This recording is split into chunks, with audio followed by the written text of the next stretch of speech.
सो हमने 2 क्वेश्चन अभी लिए थे और ये दूसरे क्वेश्चन है, ठीक है। सो वो दोनों क्वेश्चंस आई होप आप लोगों को अच्छे से समझ में आ गया होगा। अब देखिए ये इस क्वेश्चन में क्या बोल रहा है, क्वेश्चन नंबर 1 की अगर हम लोग बात करें, ठीक है, क्वेश्चन नंबर 1 की अगर बात करें तो if alpha and beta are the zeros of F x इतना, इस पॉलिनोमियल का जीरोज कितना दिया हुआ है, तो सबसे पहले हम लोग एफ एक्स लिख लेते हैं। एफ एक्स इक्वल टू क्या है हमारा, x square minus P x plus Q, ठीक है। तो इसके जीरोज क्या है, अल्फा और बीटा, अल्फा और बीटा इसके क्या है, जीरो। तो आपको क्या फाइंड आउट करना है, alpha square plus beta square की वैल्यू फाइंड आउट करनी है। तो सबसे पहले हम लोग क्या निकालेंगे, सम ऑफ, ठीक है, सम ऑफ जीरोज निकाल लेते हैं। तो अल्फा प्लस बीटा हमें पता है क्या होता है, माइनस बी अपॉन ए। तो माइनस बी की जगह कितना दिया हुआ है, यहाँ पे पी दिया हुआ है, और माइनस और माइनस प्लस हो जाएगा, तो ये हो जाएगा पी, और अल्फा इंटू बीटा निकाल लेते हैं। तो अल्फा बीटा कितना होगा, सी अपॉन ए। तो सी की जगह क्या दिया हुआ है, क्यू, और ए की जगह 1। तो अल्फा प्लस बीटा कितना आ गया हमारे पास, पी के बराबर, और अल्फा इंटू बीटा कितना आ गया हमारे पास, क्यू के बराबर, ठीक है। अब हमें फर्स्ट में क्या फाइंड आउट करना था, alpha square plus beta square. तो देखिए अगर हमारे पास अल्फा का इंडिविजुअल वैल्यू रहता और बीटा का इंडिविजुअल वैल्यू रहता तो हम लोग दोनों का स्क्वायर करके ऐड कर देते, दोनों को इंडिविजुअली स्क्वायर करके यहाँ पे ऐड कर देते। लेकिन यहाँ पे थोड़ा सा आप लोगों को सोचना पड़ेगा, क्या हमारे पास अल्फा का इंडिविजुअल वैल्यू और बीटा का इंडिविजुअल वैल्यू हमें पता है या नहीं पता है, ठीक है। लेकिन हमें, आप लोग देख पा रहे होंगे, हमारे पास अल्फा का इंडिविजुअल वैल्यू और बीटा का इंडिविजुअल वैल्यू हमें पता नहीं है। तो हम लोग यहाँ पे एक रिलेशन यूज कर सकते हैं। देखिए अल्फा प्लस बीटा का होल स्क्वायर कितना होता है, अगर हम लोग माने a प्लस बी का होल स्क्वायर हमारे पास कितना होता है, तो ये होता है a square plus B square plus a b. तो क्या यहाँ से हम लोग ये लिख सकते हैं, a square plus B square is equal to a plus B का होल स्क्वायर, सॉरी ये 2ab होगा, माइनस 2ab, ठीक है। a प्लस बी का होल स्क्वायर माइनस 2ab। तो similarly alpha square plus beta square क्या हो जाएगा, ये हो जाएगा अल्फा प्लस बीटा का whole square minus 2 alpha beta, ठीक है, 2 अल्फा बीटा। तो अल्फा प्लस बीटा की वैल्यू क्या है, p है, तो p का स्क्वायर क्या हो जाएगा, p square minus 2 alpha beta का वैल्यू q है, तो माइनस 2q।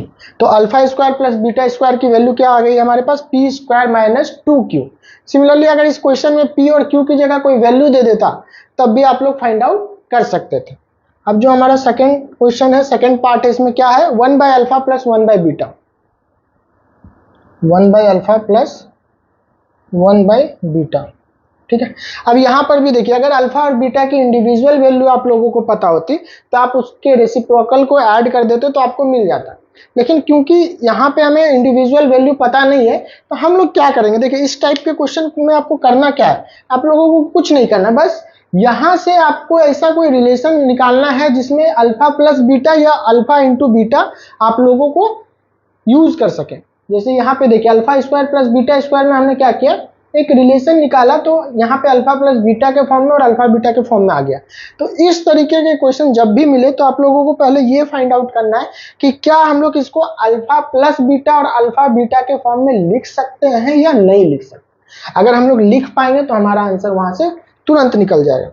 अब देखिए इसको क्या करेंगे, तो इसको अगर हम लोग एलसीएम लेते हैं अल्फा बीटा, ठीक है, अल्फा बीटा एलसीएम हो गया, तो अल्फा टाइम्स ये बीटा टाइम्स जाएगा, बीटा प्लस अल्फा, तो इसको हम लोग लिख सकते हैं ना, alpha plus beta by alpha beta, alpha plus beta by alpha beta, है ना।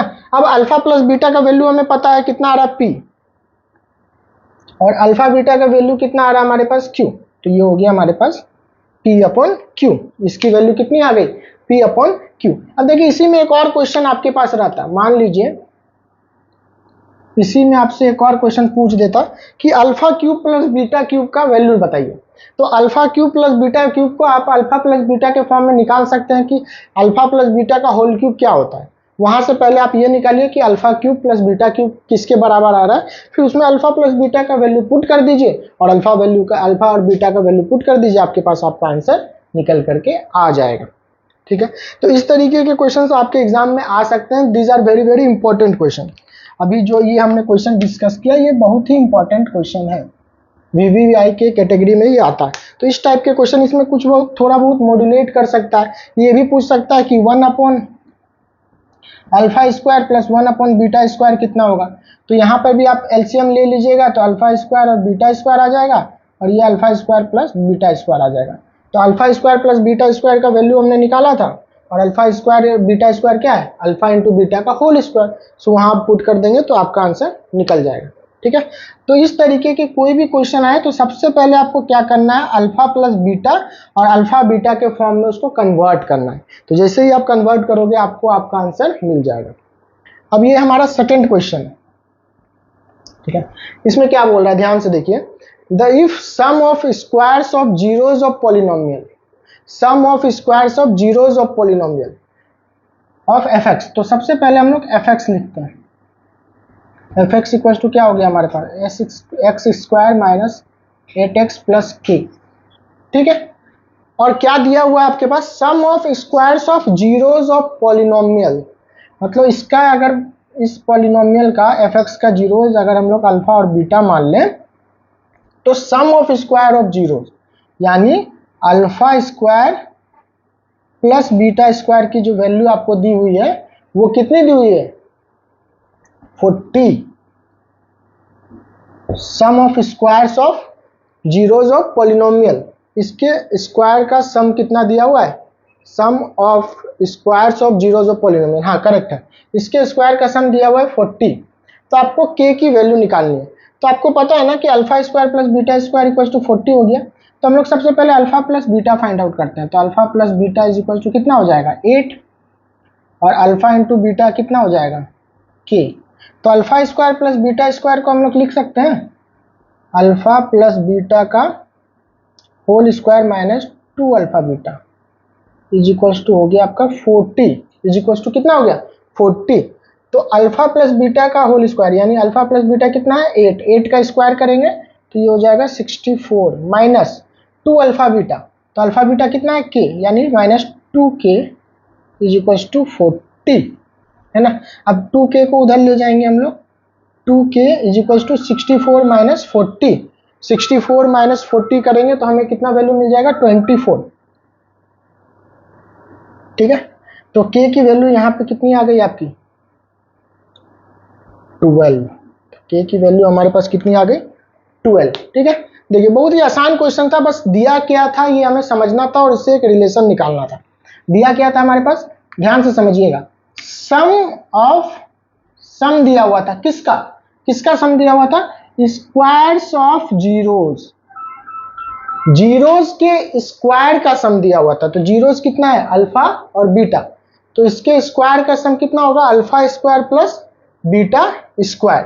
ठीक है, तो alpha square plus beta square, तो alpha square plus beta square equal to 40 दिया हुआ था, तो अल्फा प्लस बीटा का whole square minus 2 alpha beta.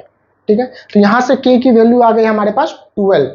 ठीक है, तो ये जो दो क्वेश्चंस थे आई होप आप लोगों को क्लियर हो गए होंगे। अब आपके जितने भी क्वेश्चंस बनेंगे वो इसी दो क्वेश्चंस को जो और इससे पहले जो दो क्वेश्चंस हमने डिस्कस किए थे उसमें कुछ ना कुछ मॉड्यूलेट करके या कुछ ना कुछ चेंज ला करके ही बन सकते हैं। अब इसमें कुछ और क्वेश्चन बच नहीं रहा कि जिसको नया क्वेश्चन मैन्युफैक्चर कर सकते हैं, तो इसमें कहीं ना कहीं कुछ वैल्यू चेंज कर सकता है या कुछ और k की जगह x दे सकता है, इसी में कुछ ना कुछ मॉड्यूलेशन करेंगे एग्जामिनर और यहीं से क्वेश्चन फ्रेम होकर के आएगा। अगर आप लोगों ने ये 4-5 क्वेश्चन जो मैंने समझाया ये आपने अच्छे से कर लिया और अपने जो भी टेक्स्ट बुक आप फॉलो करते हो उस टेक्स्ट बुक के आपके सारे के सारे क्वेश्चन आपके बन जाएंगे। ठीक है, तो यहाँ तक हमारा जो क्वाड्रेटिक इक्वेशन वाला पार्ट था पॉलिनोमियल में वो कंप्लीट होता है। कुछ और क्वेश्चंस अगर बचेंगे तो मैं उसको ऐड ऑन कर दूंगा। ठीक है, अगर आपको कोई क्वेश्चंस का सॉल्यूशन चाहिए तो आप उसको कमेंट बॉक्स में ऐड कीजिए, मैं उसका सॉल्यूशन आपको प्रोवाइड कर दूंगा। अब हमारा जो इसमें एक टॉपिक छूट रहा है वो है क्यूबिक पॉलिनोमियल। पॉलिनोमियल के अंदर हमने लीनियर का ग्राफ देखा, क्वाड्रेटिक का ग्राफ देखा, क्वाड्रेटिक में क्या क्या देखा, जीरोज और उसके बीच में रिलेशंस देखे। ठीक है, अल्फा और बीटा के बीच में उसके कुछ क्वेश्चंस सॉल्व किए। अब हमारे पास जो नेक्स्ट टॉपिक बच रहा है वो है क्यूबिक पॉलिनोमियल। तो हम लोग नेक्स्ट लेक्चर में क्यूबिक पॉलिनोमियल्स के बारे में डिस्कस करेंगे। आई होप कि हमने क्वाड्रेटिक इक्वेशन में अभी तक जितना कुछ भी पढ़ा है वो आपको समझ में आया। अगर आप देखिए ये सारे लेक्चर्स को सीरीज बाय सीरीज देखिएगा ना, तो आपके सारे डाउट्स क्लियर हो जाएंगे, कोई डाउट बचेगा ही नहीं। अगर आप थॉरली इसको फॉलो कर रहे हैं और नोट्स साथ साथ में अपना बना रहे हैं तो आपके सारे डाउट्स क्लियर हो जाएंगे। और आपके डाउट्स अगर क्लियर हो जाएंगे तो आप मैक्सिमम से मैक्सिमम क्वेश्चंस को इजीली सॉल्व कर सकते हैं। और अगर आपको ये सारे लेक्चर्स अच्छे लग रहे हैं तो अपने फ्रेंड्स सर्कल में जो लोग 9th और 10th में पढ़ाई कर रहे हैं, जो बोर्ड्स के एग्जाम के लिए प्रिपेयर कर रहे हैं, उनके साथ शेयर कीजिए कि ताकि इस चीज़ का बेनिफिट उनको भी मिल सके। ठीक है, ये जो हमारा हमने ये चैनल लॉन्च किया है एजुकेशन फॉर ऑल के मकसद से, ये हमारा मोटो क्या है कि हर एक इंसान के पास, हर एक स्टूडेंट के पास एक क्वालिटी एजुकेशन पहुंच सके। तो आप इसमें जितना से ज़्यादा हेल्प कर सकते हैं अपनी तरफ से मैक्सिमम स्टूडेंट तक पहुंचाने में, ताकि उन स्टूडेंट को भी फायदा हो जाए जिन स्टूडेंट तक हम पहुंचना चाहते हैं। जो हमारा मेन मोटो है कि हर एक स्टूडेंट के पास एक फ्री एजुकेशन का एक सोर्स हो, ताकि शिक्षा से वो वंचित ना रह सके, अपनी पढ़ाई को आगे अच्छे लेवल पे कंटिन्यू कर सके। अगर वो 9th और 10th अच्छे से कंप्लीट करते हैं तो आगे की पढ़ाई में उनको मतलब गाइडेंस मिलेगा। एक्चुअली होता क्या है कि हम 9th और 10th तक हमें मतलब क्वालिटी एजुकेशन अगर नहीं मिल पाता है तो हम आगे के बारे में सोच नहीं पाते हैं। तो एटलीस्ट 9th और 10th तक आप अच्छे से पढ़ाई कीजिए। जो भी आपके डाउट्स हैं आप हमसे पूछिए, हम आपके डाउट्स को क्लियर करेंगे। सो इस वीडियोस को लाइक कीजिए, शेयर कीजिए और मैक्सिमम लोगों तक, मैक्सिमम स्टूडेंट तक पहुंचाइए। Thank you.